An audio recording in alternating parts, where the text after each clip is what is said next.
Okay, so now we are looking at the third classical thinker, who's a very, very important thinker in terms of the impact that he has had on sociology and on the world at large, and that is Karl Marx. Okay, so Karl Marx is different from the others in that he's a very iconoclastic kind of person who breaks many stereotypes. He questions the basis of a lot of theories and a lot of views that have already existed throughout history. And he says that, look, human beings are not physical entities and living bodies only. Okay. The totality of society is nothing but the totality of relationships between human beings. So now he too is a macro sociological thinker. He does not start to define society from the very micro level or from the very individual level. He does believe in institutions and he does believe in structure, and he also believes that societies develop in stages. He, like Comte, who had three stages of development, Marx talks about four-stage development. He says that in the first stage, we have what he calls primitive communities, in which people are they live together because of certain advantages in terms of hunting or crop gathering or picking fruit and stuff like that. Then society moves on and it becomes a feudal society, and here the model that he has in mind is the European feudal hierarchy. What is a feudal society in which the power of an individual is judged by the amount of land, by the expanse of land that he controls? Okay, so at the top of this hierarchy, there's going to be the king, because the entire country, all the land in the country, and all the resources in it belong to him. Then there are barons, and of course, don't forget the church at the time. And then there are the knights. And then at the very lowest level are the peasants, and these peasants are an important a subject of study and a subject of interest for Karl Marx. He then goes to the third stage. He says that after this feudalism comes the stage of capitalism, in which people operate, in which activity takes place for a profit. And here, certain people who are the capitalists who make these profits and hold these machines and the factors of production, they become overly exploitative and they exploit people who have nothing but their service or the skills to offer to the production process. And ultimately, he says that there will be a revolution against this kind of exploitation, and we are going to come to the stage of communism where where there will be no classes, where people will not be different from one another, and all the wealth will be shared equally.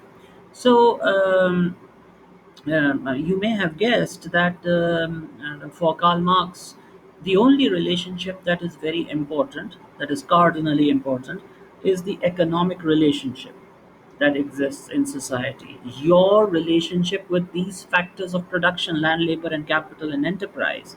Okay, land is all the natural resources, labor is all the physical and mental resources, capital is all the man-made resources, enterprise is the act of bringing all of these together in order to take the risk of starting the production process. So now he says that your position in society is determined by the relationship that you develop with these factors of production. If you have the land, then you're the owner of land. If you have the labor, then you are basically bringing labor together. If you have the capital, you're the capitalist.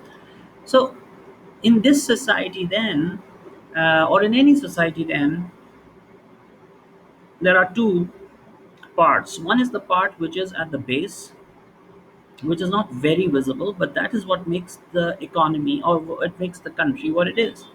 And that is the economic base, the economy, the production process, the the value of goods and services that are produced.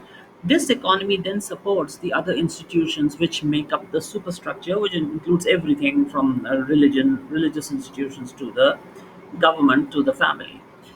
Okay, this economic base is hidden. Okay, now this is what he is saying. He is saying that people are not judged by their ideas. People are not judged by their ideas. Here people are not moving forward because of their ideas or because of their intellectual power. They are moving forward because of their economic power. Now, this is where he is going completely against Comte. Comte was looking at society completely in terms of theological state, and the metaphysical and the positivist. Everything was related to thinking. But no, he comes up with Marx comes up with the concept of the Homo faber. He says man is not basically a thinking creature; he's a working creature who is ennobled, who is made dignified by his work. But what happens in a capitalist society then? In a capitalist society, this dignity is taken away from him because when he produces a product, people are less concerned with its use value and more concerned with its exchange value. Okay, I make a beautiful phone, for example. People are less interested in the phone. I mean, people here are the sellers of his service, of the work that he has produced. They're less concerned with the creativity. They don't give him any credit for the creativity. For them, every worker, every laborer is someone who can be used to produce goods and services which can then be exchanged. Okay, and this is what Marx found appalling, that the only thing that gave you dignity was being commodified and exchanged. Okay, like in the previous years, people used to take a lot of interest in craft, a lot of pride in the craft that they had. If you could make things, utensils out of mud or out of clay, sorry, not mud, clay. So it was a thing to be proud of. It was very creative. But it's not just that, it's the producer who's not appreciating the creativity. Today the worker themselves have become detached from the work. They do not appreciate their own creativity. This is an assembly plant where smartphones are being assembled. No one knows anybody. They're just parts, unknown parts of a very big process, and no one is getting any credit, and no one is appreciating his own creativity. And this is this creates a situation of alienation where the person producing the product is completely unaware of what he's producing, and he's completely detached from it, and he has no pride. Pride is a very important factor for the worker, but he has no pride in the work that he's doing anymore. Okay, so in this sense he thinks that people are stripped of their humanity. And now, what is the solution to this? The only solution is the class struggle to eliminate class inequality. So there will be a class struggle, and now this is, as I've said many many times, that this is Marx's enduring gift to the world of sociology, to the world. This term class, the word class, like he used it, it has occurred in various societies, that yes, there are classes, that there is a social ladder. We speak of a social ladder in every society, but Marx used class for the first time to establish compartments within society, compartments of people who had things and who did not have anything, compartments of people who exploited, and compartments of people who were exploited by the exploiting class. So, capital cannot be owned by everybody. These people who own the capital, this heavy machinery through which they can earn more profit, they have the capital, they have the land. Of course, it goes without saying that they have the land and they have the ability to hire people. What about those people who don't have the capital? They are then forced to sell the only thing that they have, their ability to work. So they will sell their work to anyone who has the capital to hire it. And then these people who hire these workers, they don't have to do anything. They just hop from one capital to another, collecting precious stones and precious diamonds and stuff like that. And this is what Marx is finding very, very irritating and appalling. And his two classes are called the proletariat, who earn the wages, and they are very meager, they're very less, and the bourgeois, who earn the profits. And this is, look at this. This is how the proletariat and the bourgeois live. This is Mumbai. Look at the posh lifestyle in the background, those expensive luxury flats, and then just 2 kilometers across this area, there's the shanty town. They are so close and so far. It will take the people from this town a lifetime to reach that side of Mumbai, even if they ever reach it. The majority will never, but the one or two people who will spend a lifetime getting from here to there. So there is a relationship of exploitation. And then you are told that, look, if you don't like to work in my conditions, then you can always leave and find another job. Now he says that this itself is rubbish, because in a capitalist society there are always more workers and less work. So there's always a reserve army of unemployed people who can take up the work of those who are leaving the work. There is no option for people here but to take less paid work. Okay.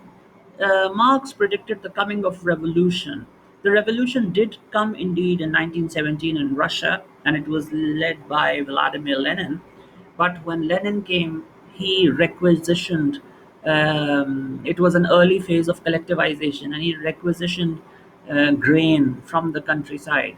The result was the Great Famine of 1921.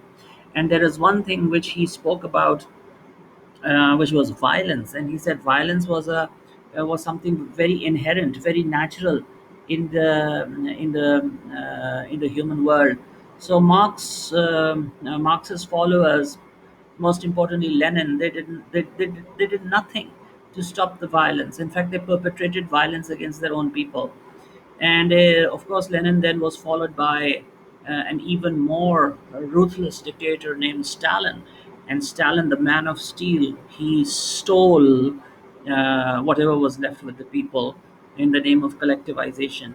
And then there was another terrible famine in 1931, 1932. So this is the tragic history, and that is why Marxism in practice did not work, and it ultimately fell in the year 1991. And this is what the world looked like in the 1950s. About half the world was Marxist or communist or whatever you want to call it, and today there are only two countries, one tiny bit on this map, which is called North Korea, and then one very small country, uh, Cuba, which are still communist. Otherwise, the Marxist communist experiment has failed. But Marxism still remains a theory that we study because it talks about justice, and it is a very coherent and systematic study of society. That's why we still study Marxism. Okay, thank you very much indeed.